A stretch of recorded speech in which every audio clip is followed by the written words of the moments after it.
오늘 함께 나눌 하나님의 말씀 다니엘서 2장 1절에서 13절 말씀입니다.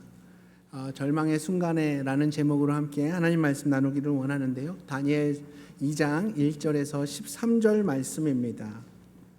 우리 2장 1절부터 교독하시겠고요. 마지막 13절 말씀은 함께 합독하겠습니다. 2장 1절부터 읽겠습니다. 느부갓네살이 다스린 지 2년이 되는 해에 느부갓네살이 꿈을 꾸고 그로 말미암아 마음이 번민하여 잠을 이루지 못한지라.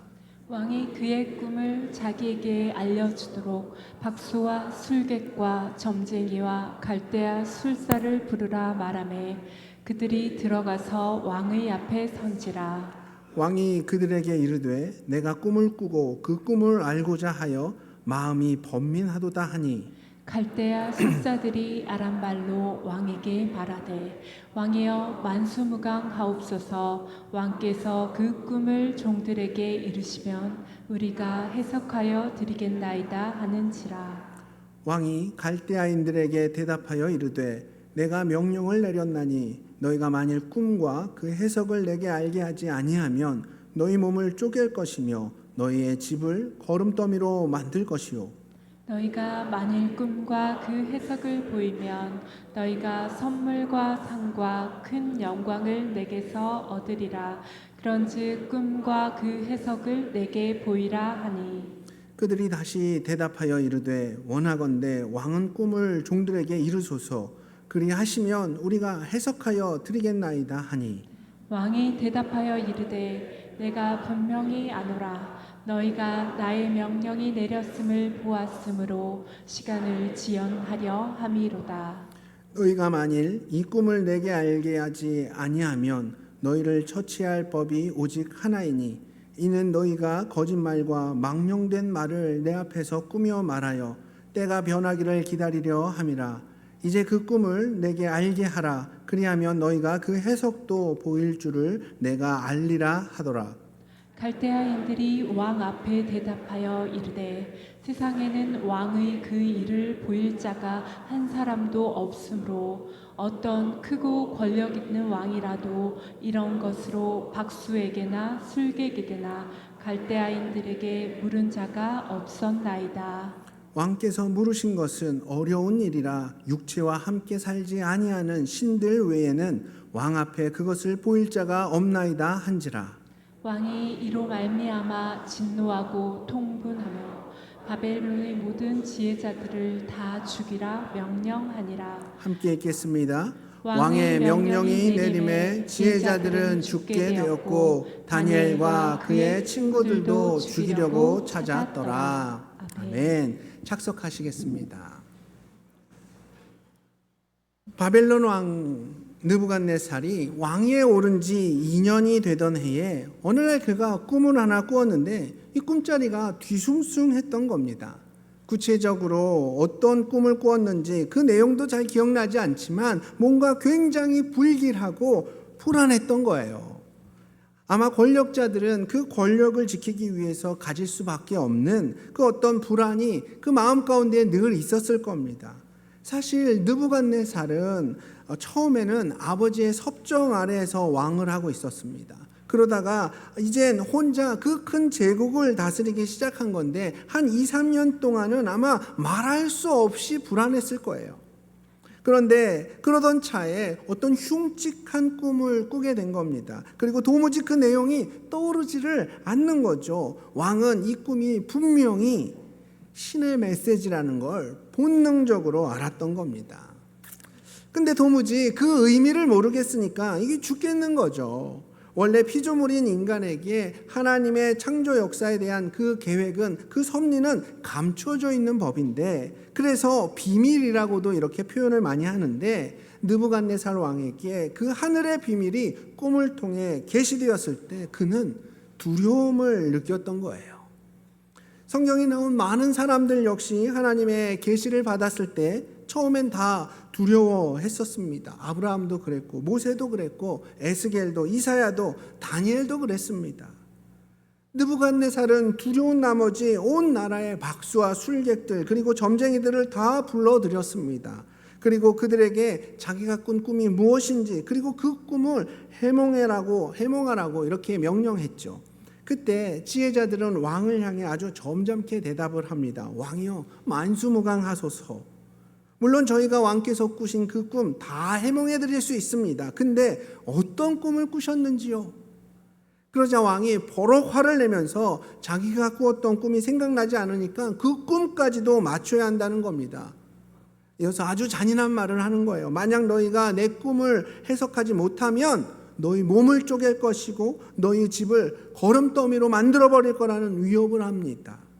요즘 말로 하면 이건 갑질 중에 그야말로 최고 갑질인 거예요. 누구도 할 수 없는 그런 일을 요구해놓고 그거 하지 않으면 죽여버리겠다고, 몸을 쪼갤 것이라고, 온 집을 전부 불살라버리겠다고 협박을 하는 건데, 지금 모여있는 이 박수와 술객들은 그동안 꿈을 해석하는 일, 그런 일들을 해왔었지 다른 사람이 꾼 꿈을 도대체 어떻게 알 수가 있겠냐고요. 이건 말도 안 되는 요구인 겁니다. 이건 횡포인 거죠. 느부갓네살이 이런 이상한 요구를 하고 있는 거고 지금 제정신이 아닌 겁니다. 그래서 아무도 할 수 없는 걸 요구하고 거기에 생명을 담보로 걸게 하는 거예요. 그런데 또 한편으론 이런 느부갓네살의 마음이 어느 정도 이해가 되기도 합니다. 무슨 꿈을 꾸었는지 확실하진 않지만 이게 분명 나쁜 징조라는 건 확실하거든요. 그래서 너무 불안하고 두려웠던 겁니다. 왜 안 그렇겠습니까? 거대 제국을 다스려야 하는데 언제 누가 치고 들어올지 몰라서 늘 불안하고 두려워하고 있을 텐데 그 권력을 지키기 위해서 그야말로 노심초사하고 있던 그 찰나에 이런 불길한 꿈까지 꿨으니 그 심정이 오죽 답답하지 않겠냐고요. 느부갓네살 왕은 자신의 운명을 미리 알고 그 운명을 바꿔서라도 자기의 권력을 지키기 위해서 그동안 엄청난 수고와 공을 들여서 소위 말하는 이 지혜자들, 박수와 술객들, 그리고 점술가들을 키워왔고 그들의 뒷바라지를 해왔던 겁니다. 그들의 학문과 기술을 통해서 그 모든 재앙과 위험으로부터 자신과 자신의 제국을 지키려고 그동안 그 사람들을 그렇게 높이 환대해주고 대접해줬던 거예요. 그런데 왕이 위기감을 느끼고 정작 이 박수들과 술객들의 도움이 필요할 때에 두려움 가운데 떨고 있는 이 왕에게 나름 지혜자라고 하는 이 사람들은 아무런 도움이 되지 않고 있는 겁니다. 그저 안일하게 왕께서 꿈을 말씀해 주시면 그때 해석을 해보겠다고. 아니 이전 왕들 중에는 자기가 꿈까지 맞춰보라고 물어봤던 사람은 한 분도 없었다고. 아니 이렇게 말하니까 왕이 화가 나는 거예요. 화가 나지 않겠습니까? 내가 지들 그동안 어떻게 교육시켰는데, 아니 어떻게 대접해줬는데, 내가 정말로 필요할 때 이놈들은 전혀 도움이 되지를 않는 거예요. 그러면서 지금까지 그 어떤 왕도 이런 무리한 요구는 한 적이 없다고 이렇게 말하면서 오히려 이런 요구를 하는 자기를 이상한 사람으로 취급하는 거 아닙니까? 사실 왕이 키운 이 박수와 술객들, 이 지혜자들은 이 문제를 해결해 줄 만한 그런 능력이 애초부터 없었습니다. 그들이 할 수 있는 일은 그저 왕이 꾼 꿈을 알려주면 그것을 해석하는 일이 그들의 주요 업무였지 상대방이 꾼 꿈을 어떻게 알 수가 있겠냐고요. 지혜자들 입장에서도 그들이 할 수 있는 최선은 뭐냐? 지금 왕이 하고 있는 요구가 얼마나 무모한 일인지 설득하고 결국 그 행동은 왕의 불안을 감소시키기는커녕 오히려 엄청난 분노를 일으켰습니다. 아마 느부갓네살도 알고 있지 않았을까요? 이전까지 이런 황당한 요구했던 왕이 없었다는 것, 그리고 이런 말도 안 되는 요구가 얼마나 무모한 일인지 분명 자기 자신도 알고 있었을 겁니다. 그런데 느부갓네살은 그냥 두려웠던 거예요. 그냥 미치게 불안했을 뿐이었습니다.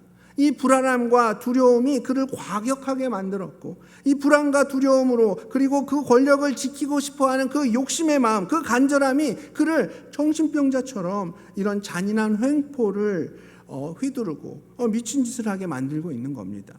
마침내 느부갓네살 왕은 바벨론에 있는 모든 지혜자들을 다 죽여버리라는 명령을 내립니다. 왕의 입장에서 보면 그동안 자신이 최고의 학자들을 키워내기 위해서 최고의 음식으로 또 최고의 환경 속에서 모든 여건들을 다 제공하면서 혜택을 다 주었는데 결국 자신을 이 불안으로부터 지켜낼 수 없을 뿐만 아니라 이 나라를 위기로부터 건져낼 수조차 없는 이런 무능한 것들은 다 죽어 마땅하다고 생각했을 겁니다.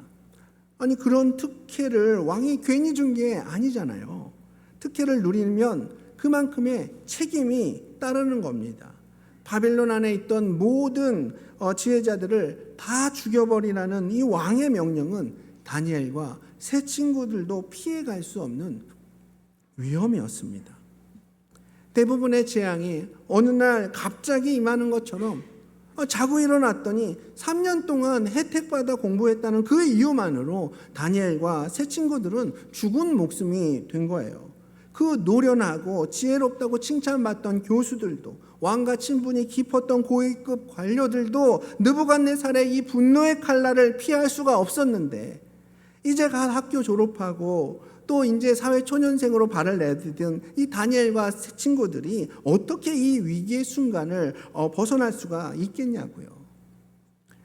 아니 우리 인생이 아무리 세옹지마라고는 하지만 아니 바벨론 포로로 끌려와서 고생할 줄 알았다가 왕에게 간택되어서 호화스러운 대접받으며 공부에 전념할 때만 해도 유대 동족들에게 미안한 마음이 들 정도로 호사스러운 삶을 살았고 그리고 넉넉한 삶에 너무 황송했었는데 이젠 오히려 그것이 화근이 되어서 죽게 될 줄이야 누가 상상이나 했겠냐고요. 이런 일촉즉발의 상황 속에서 군대 장관 아리옥이 드디어 다니엘을 체포했습니다. 그러나 다니엘은 자신을 왕에게 한번 데려다 주면 왕의 꿈을 해석해 주겠다고 말합니다. 이건 대단한 배짱이에요. 그리고 사실 이건 믿음이라기보다는 임기응변이었습니다. 그렇게 군대 장관이 다니엘을 왕에게로 데려갔고 다니엘은 담대하게 왕에게 말하기를 조금만 더 시간을 주시면 제가 그 꿈을 알아내고 해석까지도 하겠다고 시간을 조금만 더 달라고 요구를 했습니다. 근데 좀 전에 왕이 이렇게 화가 났던 이유가 뭐였죠? 지혜자들을 모두 죽여버리라는 명령을 했던 이유가 뭐였죠? 지혜자들이 실력도 능력도 없으면서 그저 시간을 벌어서 자기 생명을 연장하려고 하는 이것에 엄청 열받았던 건데 지금 다니엘이 왕 앞에서 똑같은 일을 하고 있는 거예요. 실제로 다니엘이 왕 앞에서 시간을 더 달라고 한 건 어떤 해결책이 있어서가 아니라 그저 시간을 조금 더 벌어보려고 한 것밖에는 아무것도 없었습니다. 그 당시 다니엘에게는 아무런 해결 방법과 해결 능력이 없었어요. 그저 시간 벌려고 싶었던 겁니다. 근데 이번에는 왕이 포록 화를 내는 게 아니라 시간을 더 주겠다고 하는 겁니다. 이게 바로 하나님 은혜인 거죠. 이 모든 게 하나님의 섭리라고 저는 생각합니다. 어쨌든 그 금박한 순간에 다니엘 뭐 했습니까? 새 친구들을 찾아가서 함께 기도합니다. 우리 18절 말씀을 함께 읽어보실까요? 18절 말씀. 자, 시작. 하늘에 계신 하나님이 이 은밀한 일에 대하여 불쌍히 여기사 다니엘과 친구들이 바벨론의 다른 지혜자들과 함께 죽임을 당하지 않게 하시기를 그들로 하여금 구하게 하니라. 아멘. 지금 다니엘은 느부갓네살이 꾼 꿈의 내용 전혀 몰랐습니다. 이럴 때 보통 우린 어떤 상황을 기대합니까? 보통 드라마를 보면 스토리가 빤하잖아요. 다니엘이 이렇게 왕 앞에 담대하게 나갔고 담대하게 요구할 수 있었던 건 다 이유가 있었기 때문이죠. 뭔가 믿는 구석이 있었기 때문에 그럴 수 있었던 겁니다. 그 전날 밤 하나님께서 나타나셔서 꿈에서 말씀해 주신 거예요. 내일 군대 장관 아리옥이 너 잡으러 올 거야. 그렇게 왕 앞에 나가서 잠시 시간을 벌고 그 사이에 내가 모든 것을 너에게 다 말해줄게. 뭐 이런 사전에 약속 같은 게 있어야 다니엘이 담대해질 수가 있는 거예요. 우린 이 정도 스토리에 익숙합니다. 아니 그런 안전장치도 없이 감히 어떻게 왕한테 일개 신하도 안 되는 학생이 시간을 더 달라고 요구할 수가 있겠습니까? 그런데 정작 다니엘은 지금까지 하나님으로부터 그 어떤 얘기도 들을 수가 없었습니다. 아무것도 들은 게 없었단 말이에요. 아무것도 아는 게 없었습니다. 정말 아무것도 몰랐습니다. 느부갓네살이 얼마의 유예 기간을 주긴 했지만 아마 그 시간 동안 다니엘은 벌벌 떨면서 그 시간들을 보냈을 거예요. 물론 죽으면 죽으리라는 그런 각오도 있었지만 처음 바벨론에 붙잡혀온 그 순간부터 자기 목숨은 하나님 손에 맡겼다는 것도 분명한 사실이었지만 그렇다고 지금 상황이 아무렇지도 않다? 아니요. 절대 그러지 않았을 거예요. 너무 무서워서 걸음도 제대로 걸을 수 없었을 겁니다. 친구들을 찾아가서 우리 하나님께 왕의 꿈을 알려달라고 함께 기도하자고 외쳤을 때만 해도 그 마음은 공포심으로 가득 채워졌을 것이고 정말 사지를 달달 떨면서 간신히 기도했을 거예요. 너무 두려워서, 아무것도 아는 게 없어서. 하지만 여러분, 다니엘은요, 이거 하나만은 분명히 알고 있었습니다. 다른 건 하나도 몰랐지만 왕이 어떤 꿈을 꾸었고 내가 왕 앞에서 무슨 말을 해야 할지는 전혀 몰랐지만 딱 한 가지, 이것만은 분명히 알고 있었습니다. 그게 뭐냐? 이 모든 문제는 눈에 보이는 느부갓네살로부터 온 것이 아니라 바로 하나님께로부터 왔다는 사실입니다. 이것은 느부갓네살로부터 비롯된 고난과 환난이 아니라 바로 모든 것을 주관하시는 하나님께로부터 비롯된 것이라는 이 사실을 다니엘은 분명히 믿고 있었고 알고 있었다는 거죠.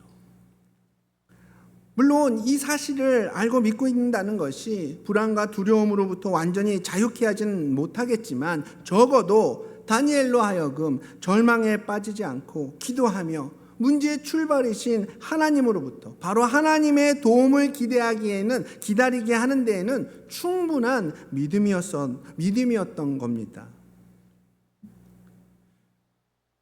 혹시 여러분은 지금 경험하고 있는 그 문제나 어떤 어려움들이 하나님께로부터 온 것이라고 말한다면 그 말에 위로가 되십니까? 아니면 오히려 하나님에 대해 너무 실망하고 분노에 쌓이십니까? 여러분의 가족 중에 한 사람을 먼저 데려간 것이 하나님이셨고 여러분의 사업을 어렵게 만드셨던 분이 바로 하나님이셨고 여러분을 그렇게 힘들고 아프게 하신 분이 하나님이셨다고 말하면 과연 그게 위로가 되겠냐고요. 아니, 왜 그렇게 하셨냐고 따져 묻고 싶지만 그 모든 것을 하나님이 다 알고 계셨고 하나님의 섭리 가운데 이루어가고 계신 거라면 하나님의 선하심과 그 자비하심에 의해서 우리가 기도할 수 있고 아직은 이해가 되진 않지만 결국 하나님의 그 선하심을 신뢰하면서 내 염려와 불안을 내려놓을 수 있지 않을까요? 아니면 여러분은 그 정반대의 반응을 하시나요? 하나님이 그렇게 하셨다는 게 정말 이해가 안 되고 너무 실망스럽고 아니 나는 하나님께 좋은 마음이었는데 그래도 좋은 마음 갖고 있었는데 하나님은 날 향해서 그런 마음이 아니셨던 거네. 아니 어떻게 하나님이 다 알고 계셨는데도 이 고난을 나에게 허락하실 수 있고 이런 말도 안 되는 일이 어떻게 나한테 일어날 수 있고 이런 원망 가운데 주님을 향해서 한동안 삐쳐 있으신가요? 물론 그럴 수도 있을 것 같아요. 그런데 좀 더 깊이 생각해 보면 하나님이 왜 그렇게 나를 힘들게 하시는지 이해가 되지는 않지만 그래서 너무 힘들고 답답하긴 하지만 그 일이 하나님의 손에 있는 것이 아니라 느부갓네살 손에 있었다고 말한다면 그거야말로 더 절망스러운 일인 것 같습니다. 그건 정말로 답이 없는 답답한 상황인 거잖아요.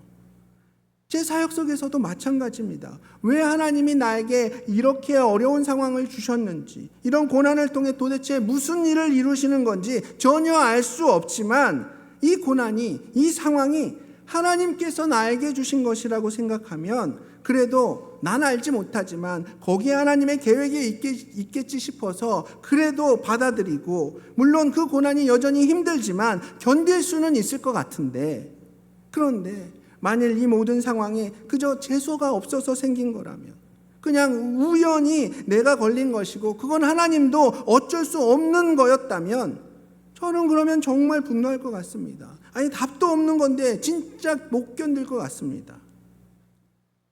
저와 여러분이 경험한 그 모든 일들은 기쁘고 슬프고 심지어 그것이 고난이고 절망적인 상황이라 할지라도 모든 것이 하나님으로부터 온 것이어야만 합니다.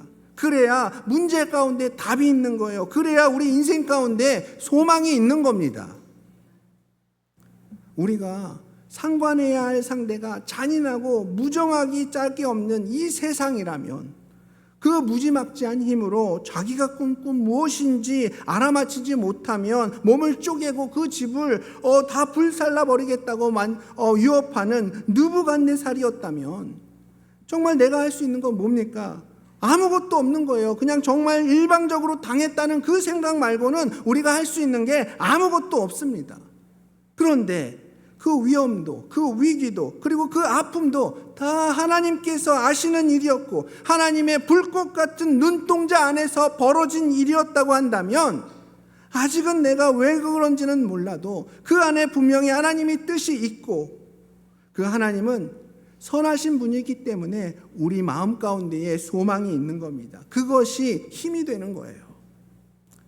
하나님이 여러분을 그렇게 힘들게 만드셨다는 것이 아니라 그 아픔 가운데에도 하나님의 계획과 뜻이 있었다는 겁니다. 결국 하나님께서 그 선하신 뜻을 드러내실 날이 반드시 온다는 거죠. 아마도 2000년 전 예수님의 제자들도 오늘 본문에 나온 다니엘과 같은 심정이었을 겁니다. 3년 동안 하나님으로 믿고 따르던 동고동락하던 예수님께서 로마 군병들에게 붙잡혀 가셨어요. 채찍에 맞아 피투성이가 된 채로 가시면류관을 머리에 쓰시고 무기력하게 십자가에 달렸을 때 사람들은 비웃으면서 말했습니다. 하나님이 저자를 구원하는지 한번 지켜보자. 우리가 그거 한번 확인해보자. 이 말은 뭐냐면 예수님이 고난받는 그 모습이 종교 지도자로부터 시작된 것인지 아니면 하나님께로부터 시작된 것인지 한번 판단해 보자는 말이에요. 저런 고난 속에서 하나님의 도우심이 없다면 예수는 그냥 어리석고 미련한 그저 이단아일 뿐이고 그래서 십자가에 달리게 한 건 하나님께서 하신 일이 아니라 이단을 정죄하려는 종교 지도자들이 했던 정당한 일이라고 말하고 있는 겁니다. 사람들의 눈에 예수님의 십자가 죽음은 절망을 의미했고 그 죽음은 패배를 의미했습니다. 근데 여러분 그게 아니었잖아요. 우리는 알고 있잖아요. 세상은 예수님의 십자가 죽음은 빌라도가 한 일이고 종교 지도자들에 의해서 벌어진 일인 줄 알았는데 진짜는 뭐냐? 그 일은 바로 우리 하나님께서 계획하시고 하신 일이잖아요. 물론 빌라도나 종교 지도자들이 하나님의 뜻을 이루기 위해 억울한 희생자가 되었다는 말 절대 아닙니다. 그들에겐 그 어떤 악의도 없었고 그들은 그저 하나님의 뜻을 이루기 위한 도구였다는 그런 말도 아니에요. 우리 예수님의 십자가 죽음은 하나님의 최종 계획인 부활까지 나아가기 위한 과정 중에 하나였습니다. 예수님의 십자가 죽음과 부활, 이 모든 것이 다 우리 하나님의 계획 안에 있었던 거예요. 여러분은 예수 그리스도의 그 십자가 고난이 하나님의 선하신 계획이셨다고 믿습니까? 하나님의 그 계획 가운데 예수님의 고난과 부활이 다 포함되어 있다고 여러분 믿으십니까? 한치의 오차도 없는 하나님께서 하신 일이라고 여러분 믿으십니까? 만일 그렇다면 여러분이 지금 경험하고 있는 그 고난과 문제들도 그렇게 믿으셔야 되는 거예요. 지금 우리가 경험하고 있는 그 아픔과 어려움도 바로 하나님께서 우리를 다듬어 가시는 과정의 한 장면으로 여러분 믿으셔야 합니다. 다 우리 하나님께서 하시는 거예요. 사실 우리 믿는 사람들에게는 인생의 마지막 절망처럼 보이는 그 죽음조차도 하나님의 계획 안에서 절대 끊어질 수 없는 사건이라는 것을 여러분 기억하셔야 합니다. 어찌 생각하면 그동안 여러분이 경험했던 그 눈물과 아픔이, 여러분이 경험했던 그 고난과 그리고 그 슬픔들이 다 하나님께서 주신 것이라는 이 말이 우리 마음 가운데 상처가 될 수도 있고 그리고 우리의 가슴을 답답하게 만들 수도 있겠다는 생각이 듭니다. 그래서 어떤 일들은 하나님께로부터 온 것이 아니라고 이렇게 부정하고 싶은 부분도 분명히 있을 겁니다. 근데 하나님께서 하신 일이 아니라고 말하면 저는 더 실망스러울 것 같아요. 오늘 본문에 다니엘이 청한 이 황당하고 어처구니가 없는 위기의 상황 역시 느부갓네살로부터 온 것이 아니라 하나님께로부터 온 것임을 다니엘은 확실하게 알았습니다. 분명히 믿고 있었어요. 그래서 다니엘은 느부갓네살을 찾아가 목숨을 구걸하기보다는 오히려 하나님을 찾아가 하나님 앞에 자비를 구했습니다. 그 일이 느부갓네살, 이 왕으로부터 비롯된 일이었다면 그 잔인하고 강력한 느부갓네살에게 살살 아부떨고 손이 발이 되도록 빌면서 제발 한 번만 살려달라고, 아니면 오히려 이 지혜자들처럼 왕이 지금 하고 있는 일이 정말 논리적으로도 말도 안 되고 이건 정말 부당한 일이라고 설득을 하던지, 그 꿈만 말씀해 주시면 내가 분명히 해몽하겠다고 이렇게 부탁을 하던지, 그러나 이 문제가 하나님께로부터 왔기 때문에 다니엘은 느부갓네살이 아닌 하나님 앞에 기도하면서 죽임당하지 않게 하시기를 구했던 겁니다. 그래서 오늘 이 사건을 묵상하면서 우리가 고난 중에 왜 기도해야 하는지 새삼스럽게 느끼게 되는 거예요. 여러분, 기도는요, 이 일이 느부갓네살이라는 내가 감당할 수 없는 강력한 대적으로부터 비롯된 일이기 때문에 그를 물리치기 위해서 그보다 더 힘이 센 하나님 앞에 나아가서 하나님께 도움을 구하는 그런 행위가 아니라, 이 모든 일들이 바로 하나님으로부터 비롯된 일이기 때문에 우리가 하나님 앞에 나가서 하나님의 자비와 선하심을 구하는 것이 바로 기도인 겁니다. 그래서 고난 중에 있는 성도들이 반드시 해야 할 것이 바로 기도이고, 그렇게 고난 중에 있는 성도들에게 하나님께서 원하시는 모습이 바로 기도하는 모습이라는 거죠. 단순히 사정하고 내 입장 설득해서 그 문제를 해결할 수 있는 것이 아니라 그 고난을 통해서 하나님을 더욱 의지하는 삶으로, 그렇게 하나님을 경험해야 하기 때문에 우리는 고난 중에 기도할 수밖에 없는 겁니다. 하나님은 지금 벌어지고 있는 정말 말도 안 되는 이 황당한 일들의 주체가 느부갓네살이 아니라 바로 하나님이심을 보여주기 위해서 느부갓네살로 하여금 꿈을 꾸게 하셨고, 그 꿈을 잃어버리게 하셨고, 다니엘에게 그 꿈을 보여주시고 결국 그 꿈을 해석하게 하셨습니다. 물론 우리가 기도만 하면 하나님의 뜻을 다 알게 되는 건 아니에요. 기도 한 번 했다고 하나님 뜻 다 안다면 하나님 뜻 모를 사람이 우리 중에 누가 있겠습니까? 하지만 그 일이 하나님께로부터 왔다고 믿는다면 우리는 느부갓네살이 아니라 누구요? 이 모든 일의 주체가 되시는 하나님을 찾아가야 되고 하나님을 대면해야 하는 거예요. 하나님을 만나야 하는 거죠. 그래서 우리가 기도할 수밖에 없는 겁니다. 우리가 그저 기도 한 번 하고 하나님 뜻을 바로 알게 되는 건 아닙니다. 그리고 기도하지 않는다고 해서 내 삶의 문제가 더 깊은 수렁으로 들어가고 나는 그 어떤 문제도 해결 못하는 거, 그런 것도 아닙니다.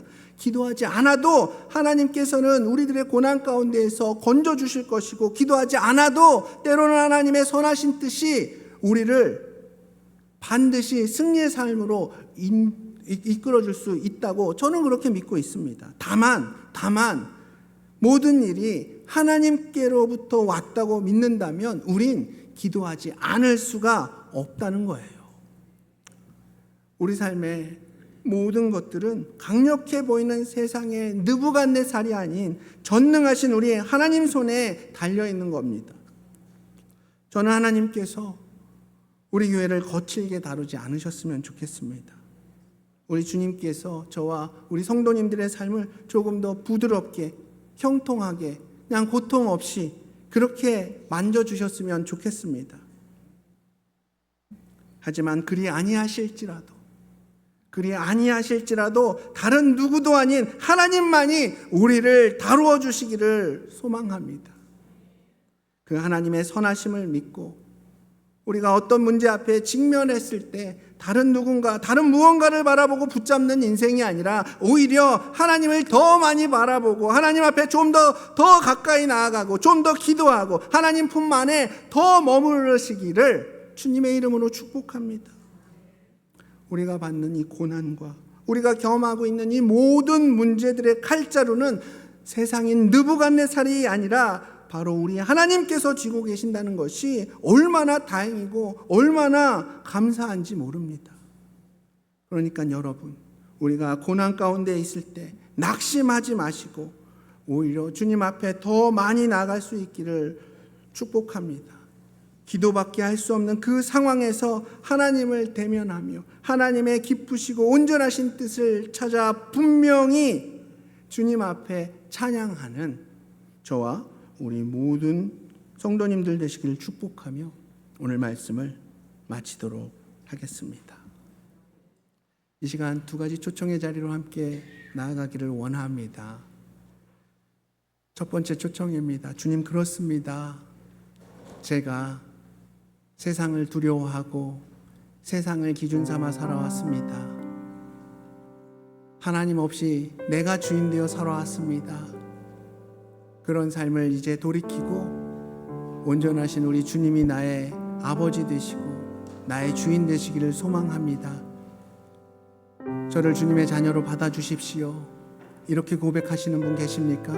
손들어 표현하시면 여러분들을 도와드리겠습니다. 하나님의 자녀로 거듭날 수 있는 유일한 길, 예수 그리스도의 복음의 길을 성경을 통해 가르쳐 드리겠습니다. 나도 주님 자녀로 거듭나기를 원합니다. 이렇게 고백하시는 분 계십니까? 두 번째 초청입니다. 주님, 그렇습니다. 거짓과 위협과 불안으로 가득한 이 세상 속에서 내가 그동안 방황하며 주님 찾지 않았습니다. 그러나 그 모든 문제들은 우리 주님 손에 달려 있음을 고백하며 주님 앞으로 이제 나아갑니다. 저의 삶을 받아주십시오. 내가 모든 문제 앞에서 그 문제를 해결하실 수 있는 주님 앞으로 나가기를 결단합니다. 이렇게 고백하시는 분 계십니까? 손들어 표현해 주시면 여러분들을 위해 기도하겠습니다. 여러분의 그 믿음이 더 온전해지고 하나님께서 기뻐 받으시는 그 믿음의 모습으로 세워질 수 있도록 기도해 드리겠습니다. 네, 그 손 모았습니다. 아멘, 아멘.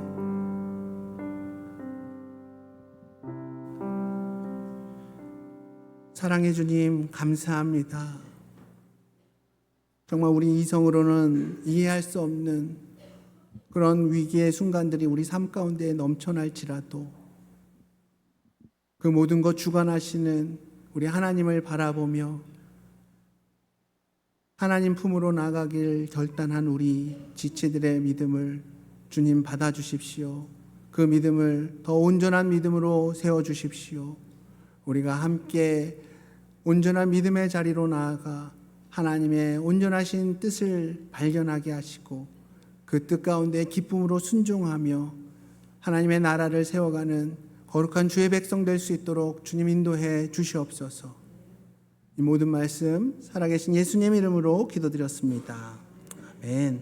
우리 오랜 시간 앉아 계셨는데요. 함께 일어나셔서 찬양함으로 받은 말씀 앞에 반응하는 시간 갖기 원합니다.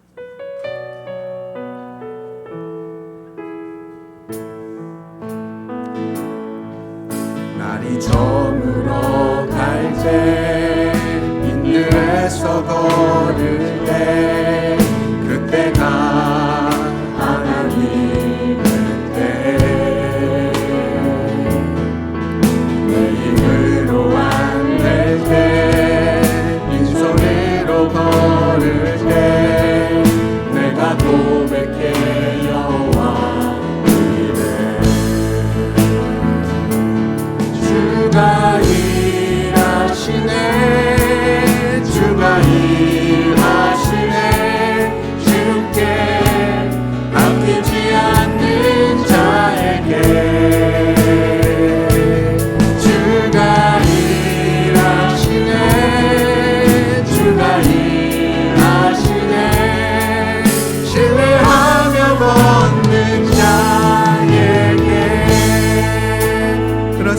주님, 이 세상 모든 일들이 내 뜻대로 되지 않습니다.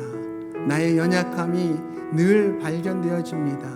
그럼에도 불구하고 우리가 이 땅 가운데 살아갈 수 있는 것은 오직 예수 그리스도, 내 모든 삶을 주관하고 가장 선한 길로 인도하시는 우리 하나님의 섭리 가운데 나의 인생이 포함되어져 있기 때문입니다. 주님, 우리가 고난 앞에 세상 붙들지 않기를 원합니다. 주님, 환난 가운데 우리가 누군가를 붙잡으면서 그 사람이 내 동아줄이라고 생각하지 않겠습니다. 주님, 내 삶의 모든 문제들을 해결하실 분은 예수 그리스도 한 분밖에 없음을 고백하며 나아갑니다. 나의 믿음이 더 온전한 믿음 되게 주님 붙들어 주시옵소서. 이 시간 우리 함께 기도하며 나가겠습니다. 아버지 하나님, 그렇습니다. 나의 연약함을 아십니다. 나의 불완전함을 주님께서 너무 잘 아십니다. 늘 흔들리고 늘 넘어지는 나의 연약함을 주님께서 붙들어 주십니다.